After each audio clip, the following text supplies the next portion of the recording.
Types of freedom given to the child in the casa. Let's understand some, though definitely not all, the types of freedom the child needs to be given to be able to reach inner discipline. Freedom of movement. As long as the child does not disturb others in the casa, this freedom will allow the child to coordinate her movements, making them more purposeful and disciplined. Freedom of choice. This makes learning a happy experience and aids the child in developing decision-making skills. Freedom of speech. While this is a constitutional right, irrespective of age, it is very important as it aids the child's development of language. Freedom to concentrate and repeat activities. This concentration leads to self-discovery and forming that inner order we discussed in part 2 of this topic. There are over a dozen types of freedom the child is given inside the casa, within certain well-explained boundaries. I would like to skip all of them to one freedom that is difficult to explain: the freedom to be. Each child must be allowed to be themselves and develop their own personality. Some like to talk, some don't, some are social and some are not. Each child is bound to be different. There is no thumb rule in personality development. Obedience. Till now, we have been discussing freedom, independence, and the formation of inner discipline.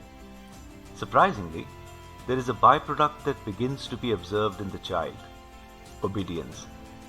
All teachers and parents want obedient children in the room, and to achieve this, the child's will does not have to be broken so that it will obey another person. What should be achieved is guidance in using one's will and freely choosing to follow another person's orders. Thus, will and obedience go hand in hand. Will is the foundation and obedience a later stage that rests on this foundation. In the first year of his life, obedience is a natural gift and comes from the unconscious. From age 1 to 6, consciousness increases and obedience develops slowly until it is controlled by the conscious will. In the casa, the child shows 3 levels of obedience. First level of obedience, the child is not yet in control of his will.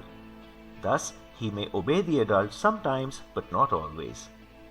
Second level of obedience, the child obeys. He is directed by his own will and suggestions of others. In conventional schools, this is the highest level of obedience that is established. Third level of obedience, the child obeys instantly. There is a now famous example of the teacher asking the child to put away the materials before leaving for home.